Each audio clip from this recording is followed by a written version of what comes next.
Assalamualaikum warahmatullahi wabarakatuh. Waalaikumsalam. Sebelumnya aku di sini mau ngupas materi hasil diskusi kita tadi, ya dari yang kita pelajari sama bapaknya tadi. Tentang kehandalan sistem melalui redundansi. Banyak ya yang mau kita bahas.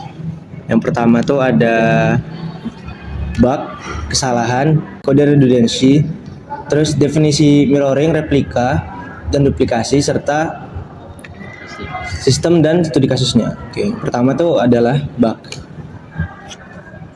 Teman-teman kira tuh bug sama kesalahan sama nggak kira-kira? Beda dong. Beda kan ya? Beda. Nah itu aku awalnya tuh mikirnya tuh bug sama kesalahan tuh sama kan. Nah ternyata bug itu adalah kesalahan atau kegagalan dalam program komputer sehingga tidak berjalan sebagaimana mestinya. Nah contohnya tuh syntax bug, jadi syntax penulisan dalam kode programnya. Terus functional error, ya ini masih sama sih di kode pemrogramannya. Terus usability defect, compatibility error, dan security error. Security itu biasanya dari kelalaian sistem komputer itu sendiri. Nah terus kesalahan pada redundansi itu definisinya masalah yang ditemukan karena kekeliruan, ketidaktepatan secara perangkat lunak atau kerusakan pada perangkat keras sehingga pelaksanaan perintah tidak sesuai dengan yang diharapkan.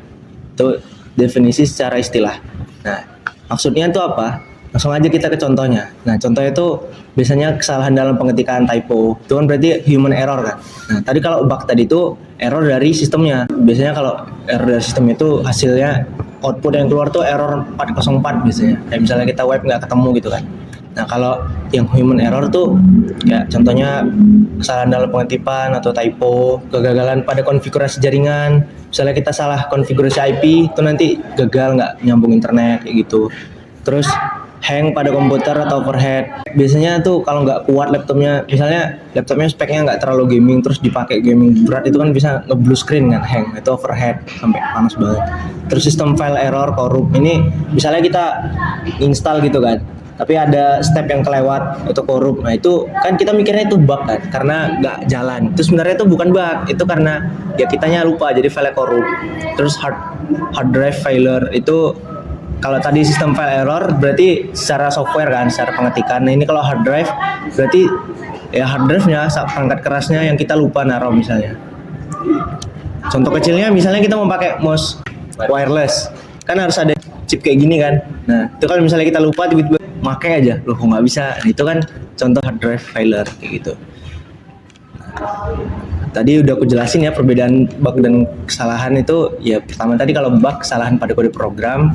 Nah itu biasanya itu ditemuin ya pada fase pengujian. Biasanya kan kalau udah selesai dibuat di ujian, tapi ada juga kadang pas lagi kita pakai itu tiba-tiba ngebug. Makanya kadang aplikasi itu selalu update.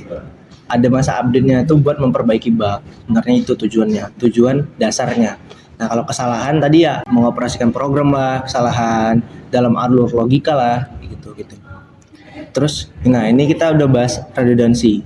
Sebelumnya ini aku mau jelasin dulu tentang definisi redundansi secara istilah ya. Redundansi itu adalah pendekatan umum untuk meningkatkan keandalan dan ketersediaan sistem. Menambahkan redundansi akan meningkatkan biaya dan kompleksitas desain sistem dengan keandalan yang tinggi dari komponen listrik dan mekanik modern. Sebenarnya itu banyak aplikasi itu nggak memerlukan redundansi agar dapat berhasil. Namun kalau kegagalannya cukup tinggi, redundansi itu pilihan yang menarik buat meminimalisir kegagalan itu. Nah, terus selanjutnya itu ada pengkodean redundansi. Nah, pengkodean ini di sini kita membahas dua. Sebenarnya itu ada banyak, cuman kita di sini cuma membahas dua. Yang pertama itu ada pemeriksaan redundansi siklik atau CRC. Terus yang kedua ada koreksi kesalahan maju atau FII. Nah, apa sih itu CRC itu? CRC itu adalah metode umum yang digunakan untuk mendeteksi kesalahan.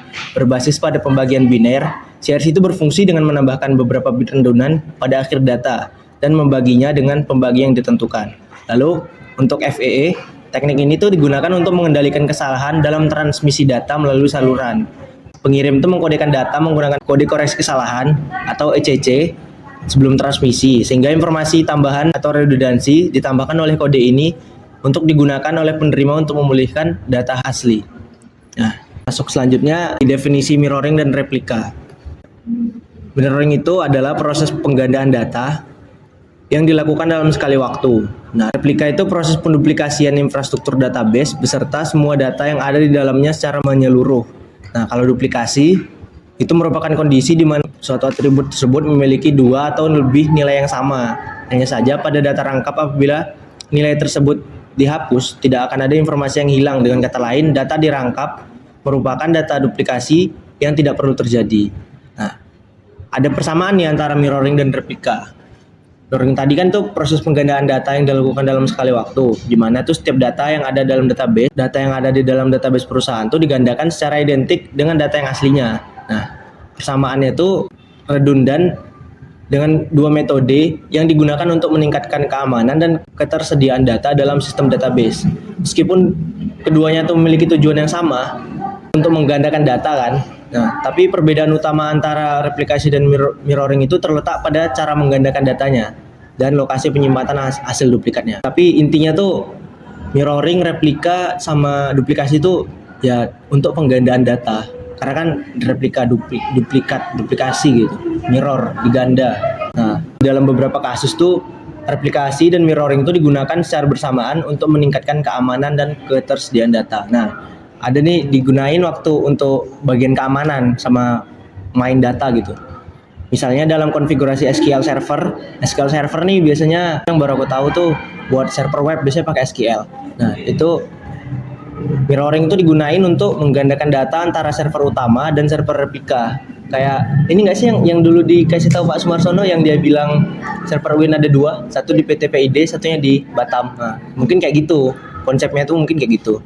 Jadi server utamanya di Win, terus kalau misalnya di sini down, pakai server replika. Nah, itu menggunakan mirroring tadi, diduplikasi dia.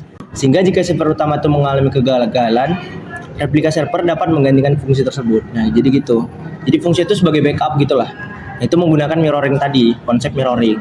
Nah, kalau secara sistem untuk menggandakan data tuh meningkatkan keamanan dan ketersediaan datanya. Replikasi database itu menggandakan data infrastruktur database-nya secara menyeluruh. Sedangkan mirroring database menggandakan data secara identik dengan data aslinya. Nah, kalau jadi bedanya tuh gini, kalau misalnya replika dia seluruhnya nggak spesifik gitu. Kalau mirroring itu spesifik, jadi identik. Misalnya server aja gitu, nggak data-datanya. Nah, tapi keduanya itu sama-sama memiliki tujuan yang sama, yang tadi untuk meningkatkan keamanan dan ketersediaan data. Ya, namun ada perbedaannya sedikit ya.